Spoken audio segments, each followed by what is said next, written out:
Untuk tahun 2016 itu memang sedikit lebih baik dari 2015. Jadi kan 2015 itu kita betul-betul dihantui oleh dovisnya Fed. Nah, sekarang kan Fednya udah nggak terlalu dovish lagi, sudah ada sedikit certainty dari Fed dengan menaikkan. Itu ada satu hal yang positif, itu satu modal utama. Kemudian modal yang kedua, kita tahu bahwa pemerintah realisasi infrastruktur sudah mulai berjalan. Jadi itu pun kita berharap program-program infrastruktur pemerintah itu bisa digenjot terus untuk menghasilkan multiplier bagi perekonomian dan meningkatkan aktivitas ekonomi. Dan serapan anggaran sekarang Pak Menteri Keuangan bilang bahwa itu akan dipercepat. Jadi memang terasa banget sekarang, seperti kami kemarin di kementerian itu banyak kegiatan-kegiatan ya itu dipercepat gitu. Jadi saya bilang ini Februari kok terasa seperti Desember ya. Jadi artinya itu sudah bagus. Artinya di awal ini kita sudah penyerapan anggaran jadi akan lebih baik perkiraannya.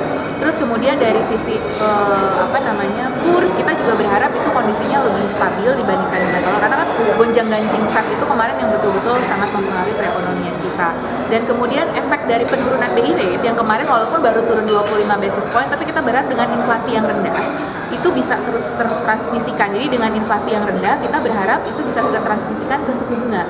Nah, kalau suku bunga BI rate turun lagi itu akan lebih bagus lagi karena itu akan mendorong aktivitas perekonomian seperti itu. Jadi kita melihat sih cukup optimis untuk tahun 2016 walaupun sejumlah tantangan masih menanti tentunya ya, seperti resiko dari pemilu di Amerika, kemudian resiko perubahan geopolitik, resiko iklim, dan kemudian resiko terorisme itu memang masih menghantui perekonomian global.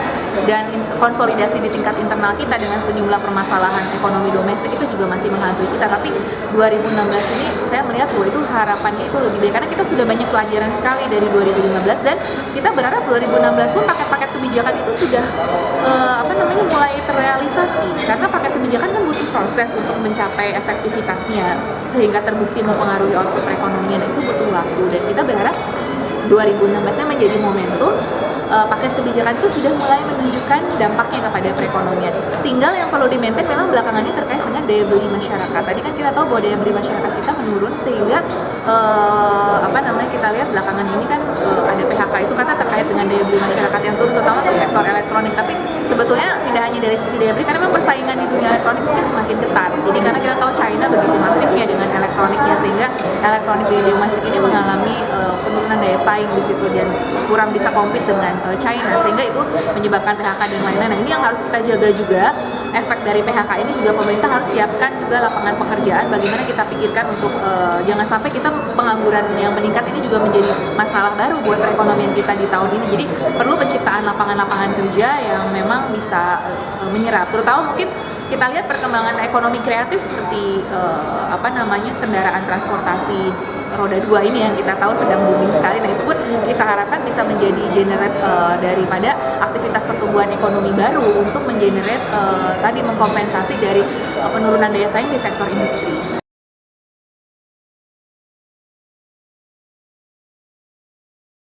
Kita berharap kuartal 1 ini lebih baik karena kemarin kan kuartal 4 cukup kurang mengembirakan ya. Kita berharap tadi dengan serapan anggaran yang sudah terasa sekarang, terus kemudian dengan harga mumpung lagi turun dan ada momentum penurunan BI rate juga, kita berharap di kuartal 1 ini sudah lebih bagus lah daripada kuartal 4. Dengan kita sih berharap seperti itu ya, tetap harus optimis.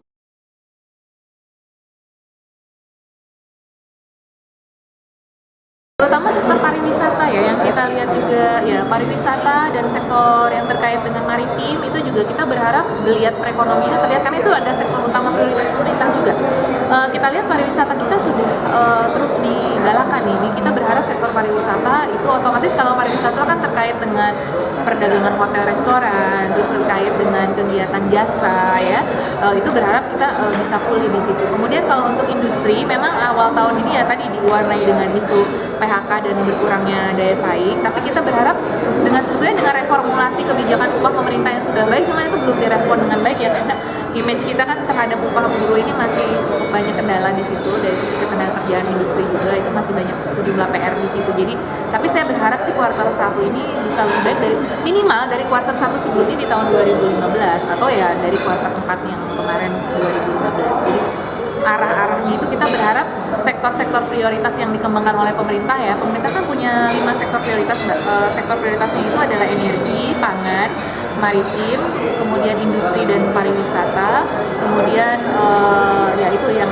4 itu ya, terutama dan UKM. Nah, itu juga yang perlu terus untuk kita kembangkan. Jadi kita berharap sektor prioritas itu memang memang akan menjadi lead. Dan infrastruktur tuh menjadi sektor prioritas pemerintah juga. Nah itulah yang akan menjadi driver pertumbuhan ekonomi baru kita. Misalkan contoh di pariwisata, wisata bahari itu juga sedang terus dikembangkan. Jadi wisata itu kan juga bisa menghasilkan devisa seperti itu. Jadi itu yang perlu kita genjot terus.